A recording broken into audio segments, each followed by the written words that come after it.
Bonjour tout le monde, bienvenue à la capsule algèbre numéro 2. Je vais reprendre les 3 premiers exemples. En fait, ce sont des exemples qui sont déjà tirés de votre document, mais les autres, ce sont des nouveaux exemples pour pouvoir vous aider.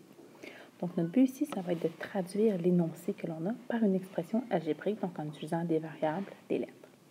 Premier exemple, le quadruple d'un nombre.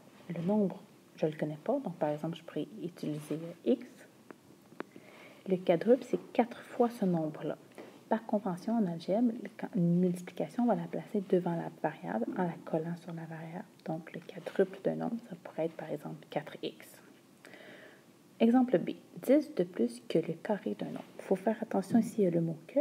Donc, avec le mot que, je vais lire à l'envers. Donc, je vais commencer par lire à la droite du mot que en premier.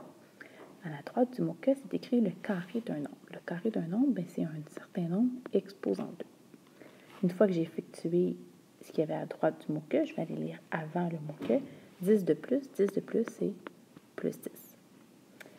Exemple C, 15 de moins que le double d'un nombre. J'ai le mot que, je fais attention. Le double d'un nombre, donc ça veut dire 2 fois un certain nombre, donc par exemple 2x. Et là, 15 de moins que ça, moins 15. Donc ça, c'est pour les 3 premiers exemples. Si je fais d'autres exemples, ici plus bas, le quadruple d'un nombre augmenté de 5. Ici, je n'ai pas de que ou de à qui me disent que je dois lire à l'envers, donc je vais lire de gauche à droite. Quadruple d'un nombre, donc 4 fois un certain nombre, augmenté de 5, donc plus 5. Et voilà, j'ai traduit de façon algébrique. Exemple suivant, 7 fois un nombre diminué de 1. Donc 7 fois, ça veut dire que je vais multiplier par 7, le certain nombre. Diminué de 1, donc j'enlève 1. C. 3 de plus que le quintuple d'un nombre. Oh, il faut faire attention ici, j'ai le mot que. Quintuple d'un nombre. Le quintuple, ça veut dire 5 fois. Donc, ça veut dire 5 fois un certain nombre. Et là, avant le mot que, ça me dit 3 de plus. Donc, plus 3. Exemple D. 4 retranchés au triple d'un nombre. Il faut faire attention ici, il y a le mot O en U. Donc, c'est comme un peu le A accent grave. Là aussi, il faut que je lise à l'envers. Donc, je vais lire à droite en premier, le triple d'un nombre. Donc, 3x. Et à ça, il faut retrancher 4. Retrancher, ça veut dire enlever, donc soustraire 4. 6 ajouté à la moitié d'un nombre. Donc, j'ai le A ici. Il faut que je lise à l'envers. La moitié d'un nombre. Donc, la moitié d'un nombre, c'est un nombre divisé par 2.